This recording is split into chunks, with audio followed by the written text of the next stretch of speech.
برعکس د دې دور د پښتون زلمي اتل عمران خان او ایډیال یې شاهد اپریدی چمن پرلک ته یو نظر وکړئ هیڅ یې په واک نه راوړي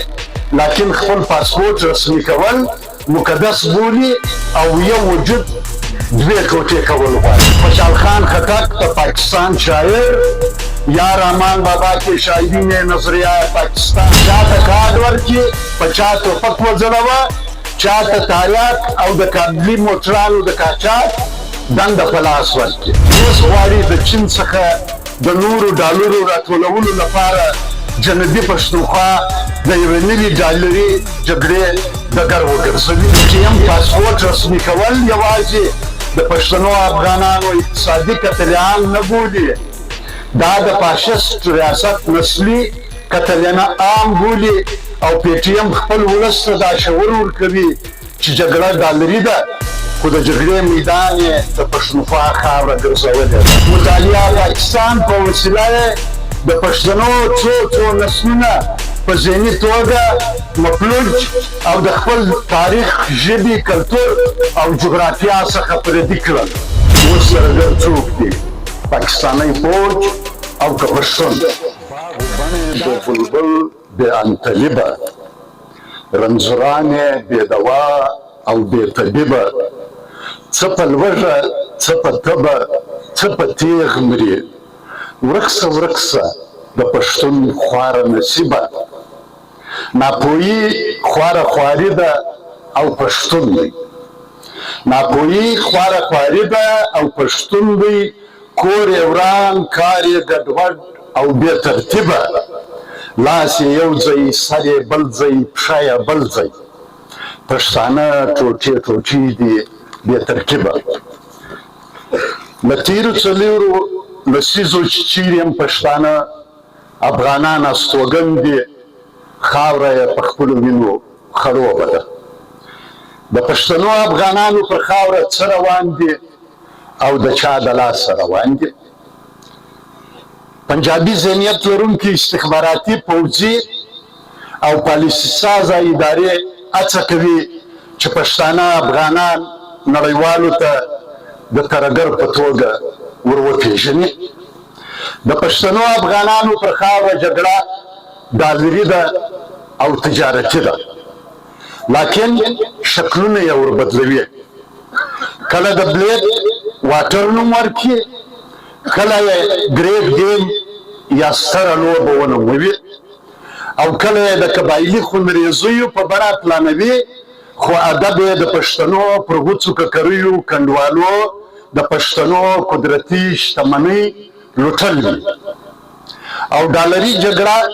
دوامداره ساتل دي چې د کرایې په پوځ یې عملي کوي ملاکان سوات باجوړ وزیرستان او ورڅرمه سیمې یې کنډوالې کړې امې هدیرې کړې د میرانشاه او وانه بازارونه کلي یې د خاورو سره خاورې کړل امې پکې چچن ازبک او د القاعدې جنګیالي روزل امې روزي اوس غواړي د چین څخه د نورو ډالرو راټولولو لپاره جنوبي پښتونخوا د یوې نوي ډالري جګړې ډګر وګرځوي په اول پړاو کې دې نوي جګړې ته د خپلو ځایي تنخوادارو په وسیله زمینه مساعدوي چاته کارډ ورکړي په چا ټوپک وځړوه چاته تاریاک او د کابلي موټرانو د قاچاق دنده په لاس ورکړي بېوس او خوار عاجز قریب په ځوروي یا یې په وژني چې دا ډول سیمه نااراموي او دوی خپلې اجتماعي ګټې پکې عملي کوي ځکه موږ ټول پوهېږو چې د یوه استعماري او فاشست ریاست د وجود بقا په نارامي او ګډوډي جوړولو کې بقا مومي تاسو فکر وکړئ یوه میوه چې چینجي وکړي او هغه چینجان په شریکه سره خوري چې میوه تمامه کړي بیا په خپلو کې سره خوري کټ مټ د یوه استعماري ځواک همدا د چینجیانو خصلت وي اوس که 14 لکه پوځ د هند ایران افغانستان یا په وزیرستان کې په جګړو او وژلو مصروف ونه ساتي، خپله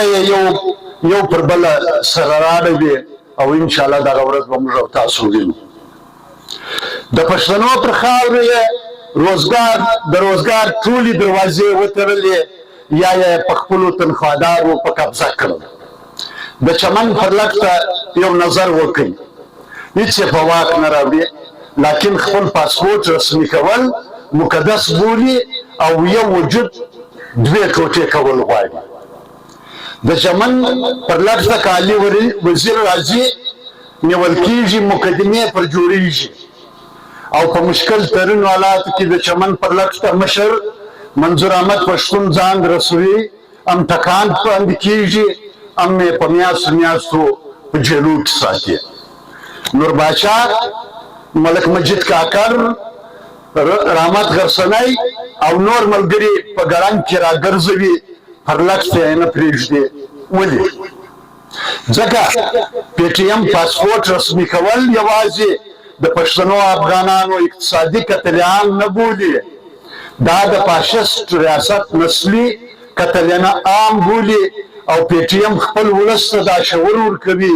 چې جګړه ډالري ده، خو د جګړې میدان یې د پښتونخوا خاوره ګرځولې ده. پی ټي ایم سوله ییز او مزاحمتي تحریک دی، په مزاحمتي او ملي رویه د خپل ولس زینت سازي کوي، په انقلابي بنیادو یې مبارزې ته هڅوي او د ولس پاشلی منتشر قوت په یو لار کې یو وار پرېږدي او دا لار تنظیم منشور آیین او د تنظیم پیاوړتیا ده چې د مرام آداب ټاکي چې د پی ټي ایم هر غړی په خپل موقف او په کردار سره وپېژندل شي. د ذلت او سپکاوي دا کوم تصویر چې د پښتنو په پاکستاني رسنیو یا میډیا باندې وړاندې کیږي او په کوم شکل چې نړیوالو ته د پښتنو کلتور، ژوند او ژواک ښودل کیږي، دا د استعماري ریاست د زبر ځواکانو د ډالري جګړې مهمه برخه ده. په پاکستان کې د پښتنو سیاسي موقف همیش مزاحمتي پاتې شوی دی او سیاسي مفاهمتي کردار پښتون په حیث د چوکیدار معرفي کړی دی. ډالري جګړه پوځي زبرځواکان په بیلو بیلو بڼو عملي کوي، هم یې په مخه وړي. د تدریسي نصاب مطالعه پاکستان په وسیله یې د پښتنو څو نسلونه په ذهني توګه مفلوج او د خپل تاریخ، ژبې، کلتور او جغرافیا څخه پردي کړل. د خپلې ژبې او د خپلې خاورې اتلان نه پېژني او نه یې پېژندلو ته لیواله دي. برعکس د دې دور د پښتون زلمي اتل عمران خان او ایډیال یې شاهد اپریدی دی. دا چې اوس اوازونه راپورته کېږي او وایي خوشحال خان خټک د پاکستان شاعر یا رحمان بابا کې شاعرین نظریه پاکستان، دا د دې استعماري ریاست شعوري هڅې دي چې د پښتون زلمي اجتماعي حافظه او ملي رویاو څخه ترور کړي. د شمالي وزیرستان د محمد خیل په سیمه کې د قیمتي معدنیاتو د کاپرو 55 میلیونه ټنه زیرمه پراته دي. اوس یې سترګې 55 میلیونه ټنه کاپرو ته نیولي دي. د سیمې اصلي مالکان د آی ډي پي په نوم د خپلو کورو او سیمې شړي، هلته فرضي پوځي چانیز عملیات یې روان کړي دي. مخور او شملور پښتانه په عادتي وژنو کې وژني. پښتانه پر خپله خاوره امن غواړي او پر خپله خاوره د عزت او سولې ژوند غواړي، خو د جنګ تورې بلاوې یې پر خاوره منګولې ښخوي، هم یې نسلونه ریبي. په 2004 کې چې څه مهال د پاکستان پوځ په قبایلي پوځ په قبایلي سیمو ورننوتی، قبایلي مشرانو ورباندې ګلان وپاشل، ځکه هغو ته دا ویل سوي وو چې پوځ به سړکان، هسپتالونه او سکولونه در جوړوي. پاکستانی پوځ د هیڅ د قبایلي پښتنو له تاریخ او نفسیات سره بلد نه و. کور په کور یې تلاشي شروع کړې، په نتیجه کې پوځ د ګولۍ سره مخامخ شو. د ګولۍ جواب پوځ لخوا په ماټر توغندیو ورکول شو. مېرمنې او ماشومان د دې توغندیو خوراک شول. اوس ترهګر څوک دي؟ پاکستانی پوځ او که پښتون؟ دا خبره تر ما روښانه ده چې پښتانه ترهګر نه دي، بلکې د ریاستي ترهګرۍ ښکار دي. پی ټي ایم یو سوله ییزه مزاحمتي تحریک دی چې د ریاستي ترهګرۍ او ډالري جګړې په مقابل کې د پښتنو د سیالۍ، سوله ییز ژوند او خپلواکۍ ناره په جار امر سرپدار کوي. او دا ناره د پی ټي ایم هر غړی تر ولس او تر خپلو خلکو رسول د خپلې مبارزې بنسټ او وظیفه پاموي. ګلبادشاه الفت وایي نه سره او سپین نه ښې ماڼۍ نه مهرویان غواړمه، د احمدشاه شیرشاه میرویس غوندې افغان غواړمه. زه دې جهان کې نه قصرونه نه باغونه غواړم، چې د پښتون